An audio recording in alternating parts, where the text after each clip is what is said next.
Let's get back in the loop of trying to stop the Pope.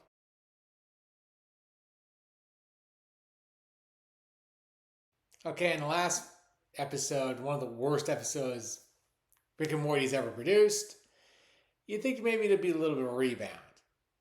Okay, you might have gotten it here. We have Rick trying to profit off the afterlife. Now, we all know that Rick Sanchez is a sworn atheist. He doesn't believe in God, despite the fact he's fought many gods before. Does anyone forget that he actually fought Zeus and killed him?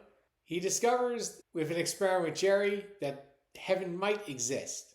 So he figures, you know what, I'm going to go Valhalla. He ends up flying off to Norway. By the way, I often use the Norwegian flag emoji for the performance of the Minnesota Vikings. So we got that little thing going.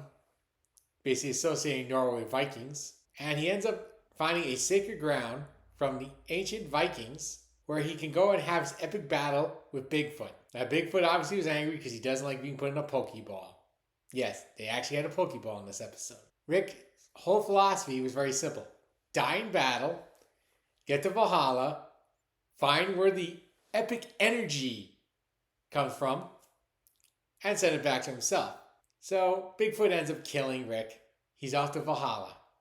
The problem with Valhalla is that you're in endless cycles of basically getting drunk, going to battle, dying, and back to getting drunk again. So Rick immediately gets sent there, finds himself in battle, gets killed instantly, and immediately goes to the bar and gets, a little hammered.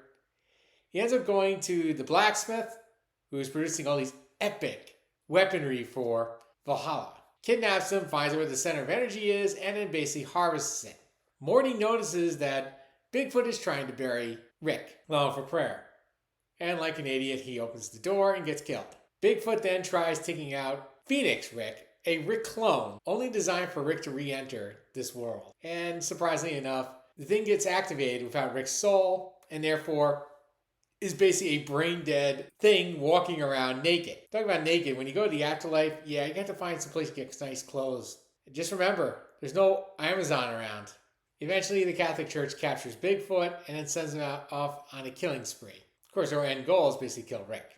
After killing off all the Satanic Church, Bigfoot finally gets his chance to go after Rick, who uses the Phoenix Project to bring him and Morty back to Earth. And at that point, they were able to talk Bigfoot down to actually joining their side.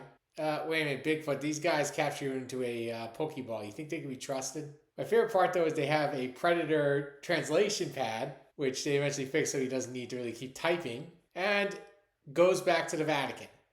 I love the fact, though, in the Vatican that even though it's in the center of the city of Rome, you have to use a horse-drawn carriage to enter. It's like there's no roads in the Vatican, right? Yeah, Rome, there's no roads. Don't bother with your car.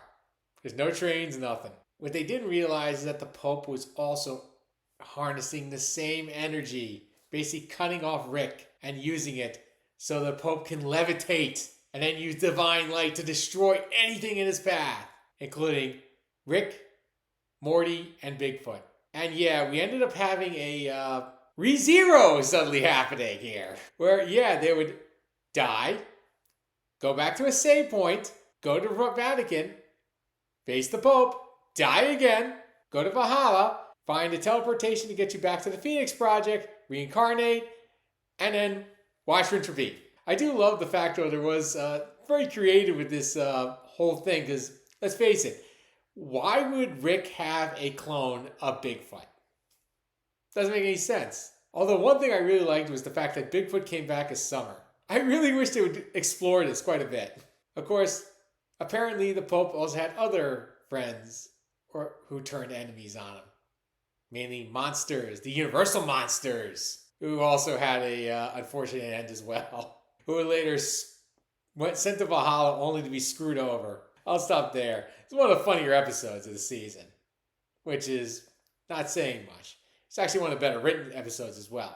It's not like that complete car wreck that was the iced tea episode, or water tea, or what do you want to call them. I at least had a lot more enjoyment, and I guess because last week was so terrible, this probably made this episode look 100 times better. Now, of course, we're coming up to the finale, which I'll be watching very soon. But until then, I'll be seeing you later. Bye.